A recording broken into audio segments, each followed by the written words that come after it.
chacun et chacune. Je suis heureux d'être avec vous aujourd'hui pour ce temps de méditation. Quand j'étais professeur, nous avions beaucoup de formations professionnelles.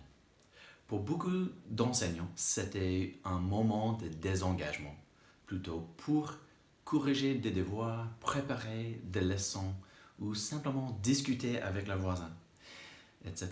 Et j'ai donc essayé de créer une sorte de jeu de mots à jouer pendant ces réunions. Et j'ai distribué les règles, les objectifs et les récompenses aux enseignants, dont je savais qu'ils ne faisaient habituellement pas trop attention. Ceux-ci étaient susceptibles d'apprécier un jeu créé pour qu'ils restent concentrés sur ce qui était dit et partagé. Cependant, malgré le fait d'avoir créé une activité secrète qui favorisait l'engagement, les règles n'ont pas été suivies involontairement et cela a retourné en une distraction générale de toute la salle. Et le prof qui avait mal compris les règles destinées à garder le jeu caché a été identifié et bien réprimandé. Lourd de culpabilité, je suis rapidement allé voir le directeur pour lui avouer que c'était moi qui est à l'origine de ce que s'était passé. Et j'ai fini par présenter mes excuses à l'ensemble du personnel, soit près de 100 personnes. Et malgré les meilleures aspirations, nos efforts peuvent devenir des occasions d'apprentissage aux proportions embarrassantes. Le défaut de l'humanité est de se protéger et de se cacher de tout ce qui pourrait représenter un échec ou une faiblesse. Certaines cultures ignorent volontiers la réalité pour pouvoir prétendre un démenti plausible.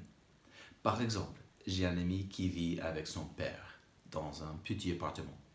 Ils fument tous les deux, mais comme le fils cache son intérêt, le père peut croire en toute sincérité que son fils ne fume pas. L'image de la famille est protégée, n'est-ce pas? Alors, notre culture de consommation nous a appris à devenir des spécialistes de la détection de produits de contrefaçon. Les recherches de statistiques nous montrent aujourd'hui que le public considère l'Église comme hypocrite. Et j'ai compris. Mais c'est aussi pourquoi Jésus nous a donné les outils pour combattre l'accomplissement de ce stéréotype. Donc, aujourd'hui, je voudrais aborder le thème de l'humilité et de la vulnérabilité. 2 Corinthiens 12, versets 9 à 10 dit « Mais il m'a répondu, ma grâce te suffit. C'est dans la faiblesse que ma puissance se manifeste pleinement. C'est pourquoi je me vanterai plutôt de mes faiblesses, afin que la puissance du Christ repose sur moi.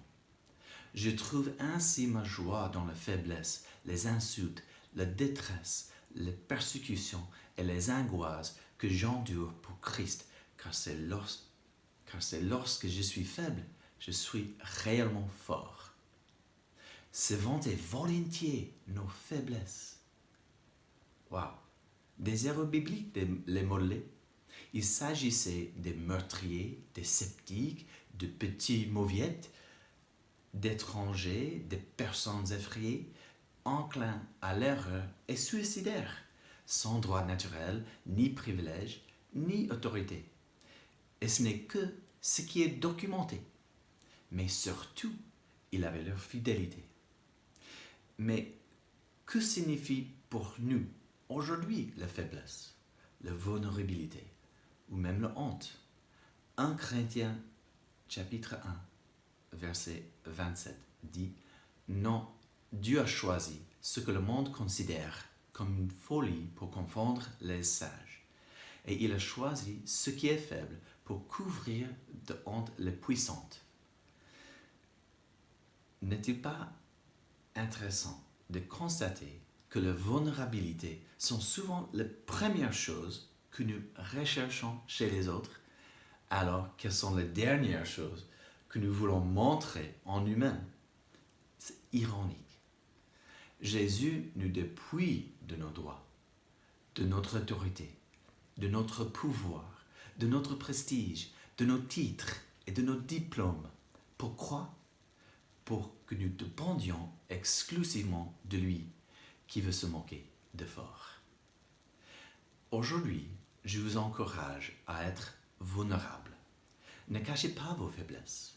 N'ayons pas honte de nos luttes personnelles afin de faire confiance à Jésus pour nous accorder la grâce et la force. Nous ne reposons pas sur nos propres forces et n'utilisons pas nos filtres pour donner une image qui manque d'authenticité. Nous privons Dieu du privilège de revendiquer le rôle qu'il a en tant que notre potier. Pour ce faire, nous avons besoin du soutien, de la grâce de la famille de Christ. Car nous devenons comme des agneaux parmi les loups. Nous allons connaître notre part de moquerie et d'humiliation. Mais cela exalte celui qui nous avons confiance et non nous-mêmes. J'imagine que nous pouvons raconter des histoires de faiblesse pendant ce confinement. Les excès, la surconsommation, la lutte contre la vieille dépendance, les convoitises ou les tensions familiales. Je peux témoigner. Nous devons l'avouer. J'ai prié pour que nous désirions la transformation. Et j'aime vraiment la voracité de 2 Corinthiens 7, verset 11. Écoutez le langage. Cette tristesse qui est bonne aux yeux de Dieu, voyez quel empressement elle a produit en vous, quelles excuses vous avez présentées, quelle indignation vous avez manifestée, et quelle crainte, quel ardent désir de me revoir, quel zèle, quelle détermination à punir le mal. Par toute votre attitude, vous avez prouvé que vous étiez innocent en cette affaire. Il n'y a pas d'autre témoin que celui qui peut témoigner de notre transformation à partir de la faiblesse, de la rupture et de la honte. Je partage cette parabole d'Ananias pour conclure. Moi, je sais comment jouer aux échecs, ce que font toutes les pièces.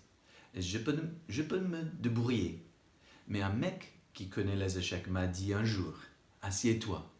Si tu veux vraiment apprendre à jouer aux échecs, Paul, sors ta reine d'abord. Il va te massacrer pendant très très longtemps. Mais ce que tu feras, c'est que tu apprendras tout ce que les autres pièces peuvent faire. Et ensuite, tu remettras ta reine en place. Et à ce moment-là, tu as vraiment appris à devenir un champion, sans trop te fier à une fonction particulière. Pour la plupart des églises évangéliques, leur reine est le culte. Et elles ont trop compté sur elle. Et maintenant que la reine a été retirée, elles ne savent pas ce que les autres pièces du plateau peuvent faire. L'église chinoise comptait environ 2 millions de croyants en 1950. Et nos meilleures estimations actuelles en indiquent plus que 120 millions. Peut-être plus. Qu'est-ce qui a changé?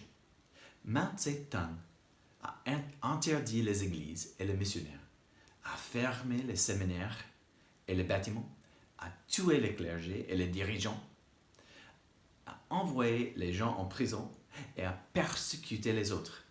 Et cela continue encore aujourd'hui où même la communication digitale est stérilisée ou censurée.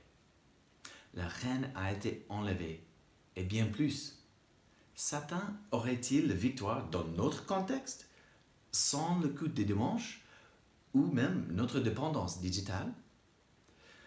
Ne regardons pas notre situation avec des yeux tristes ou un cœur faible.